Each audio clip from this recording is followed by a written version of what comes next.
For 3 nights in Vegas, October 6th through 8th, the sky turned red above the rhythm game hotspot known as Red Note, and maniacs from across North America came out in droves to get their hands on a piece of the action.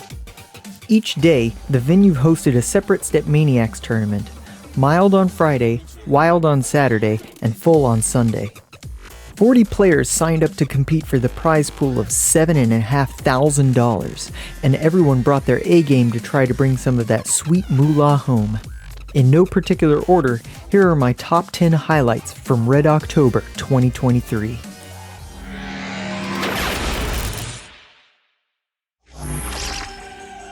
Red October had such a huge range of superstar talent that even some of the biggest names didn't make it into top 16.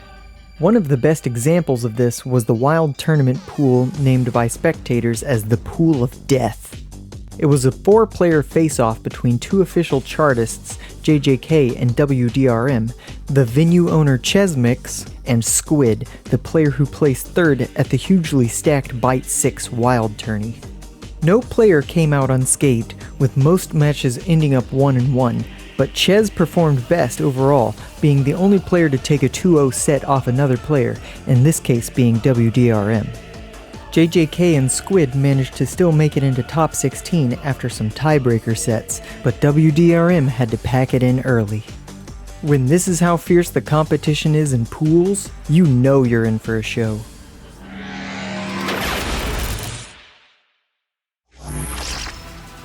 Player Nglomi from Houston has taken multiple SMX tournament victories in quite a competitive region, but he hasn't been able to make it out to national events since he picked up StepManiaX. Until now.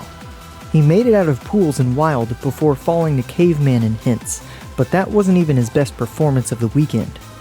In the full tournament on Sunday, he was the only player in his pool against Hints, MCAT, and Telperion to take a 2-0 set, and off of Telperion no less, official chartist of some of the hardest full charts, such as Temple of Boom 25 and Your Own Destiny 24.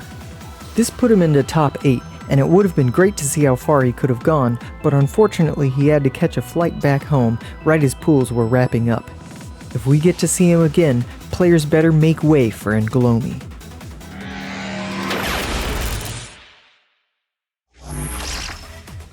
Tournaments are very unlike experiences at home or in the arcade. There are no do-overs, and you rarely get to play your favorite songs. Even the most consistent player will drop the occasional game due to nerves, form, or a "what the heck is that tech" moment. But Swagman is just built different. Throughout pools and the entire wild bracket, he didn't drop a single song to any player except to the ones that eventually got 1st and 2nd in the tournament, which net him 3rd place overall. Can't nobody do it like Swagman.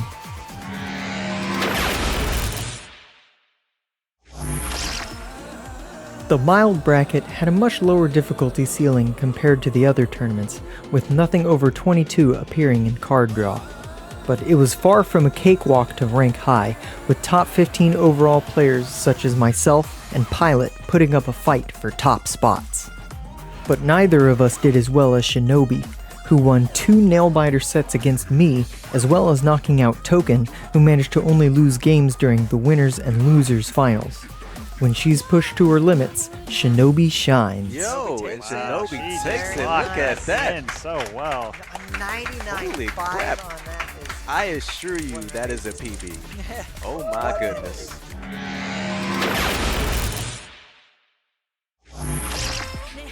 Jelly Slosh has TO'd many StepManiaX tournaments, in addition to his history as a former TO for Pump, but he hasn't managed to crack top 8 at a national level in SMX singles this year.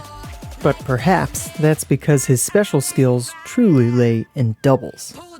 After getting top of his pool, only dropping a single game to WDRM, he pushed through top 8 and was one of the only 2 players to take a full song off of Paranoia Boy before finally falling to JJK at 4th place.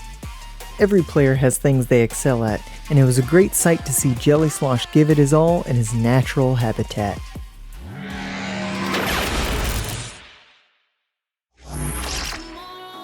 McClowchick and Hints have had quite the storied history in SMX, being matched against each other in every tournament they entered since Byte 5 back in 2022.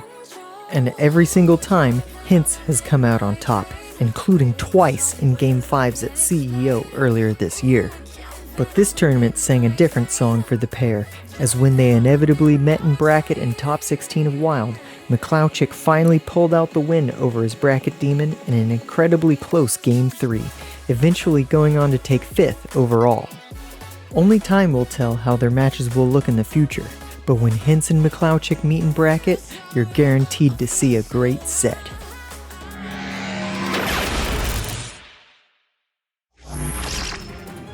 Tournament runs are rarely without hiccups, especially in a tournament as stacked as Red October.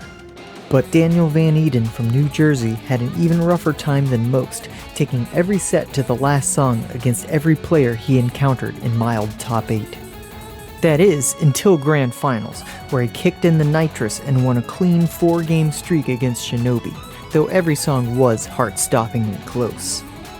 Any way you look at it, Daniel Van Eden earned the title of Mild Champion. Oh my god. Oh my 4 God. points. What the heck?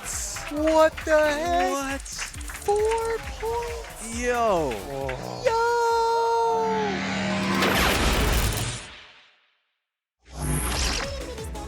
Similar to Daniel Van Eden, Squid skirted the edge of danger with his Wild run. Squid dropped a game in every single set he played through pools and winners, but always came out on top.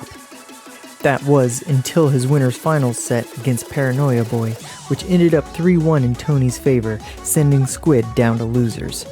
But that's where he had his best performance of the day, taking the set in 3 straight games against the incredibly consistent Swagman, which earned him a ticket to a Grand Finals rematch against Paranoia Boy.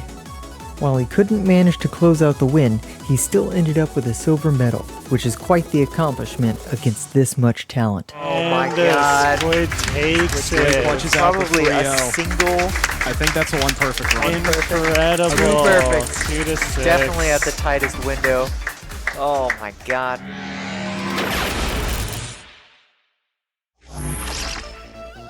The winner of last year's Red October had a lot to live up to this year, and it was no easy task as the competition knob was bumped up to 11. Even so, most of JJK's conflict ended up coming from just one competitor, McClouchick. When JJK was dropped into losers by Swagman, he took 2 sweeps against SMX TO's MCAT and Jelly Slosh before getting knocked out at 7th place by McClouchick. But that wasn't their last interaction of the weekend, as the next day, McClouchick won another set against him in the full tournament, sending JJK into the losers bracket.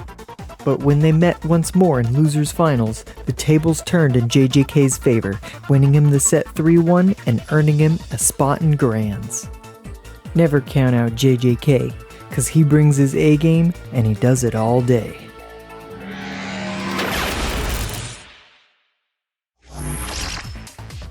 What else needs to be said about Paranoia Boy?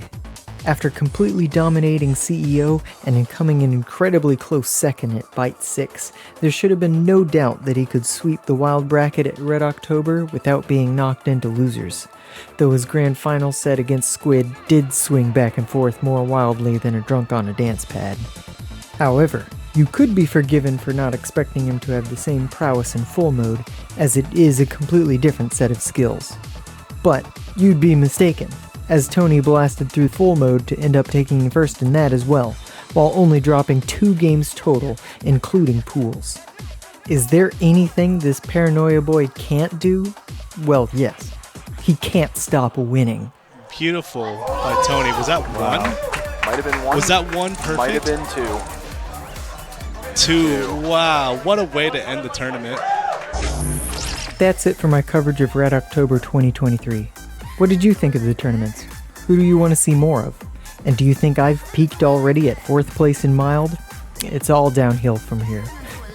Thanks for watching, and be sure to subscribe if you want to see more updates like this one. And double thanks to my patron Werdwerdus for supporting the channel.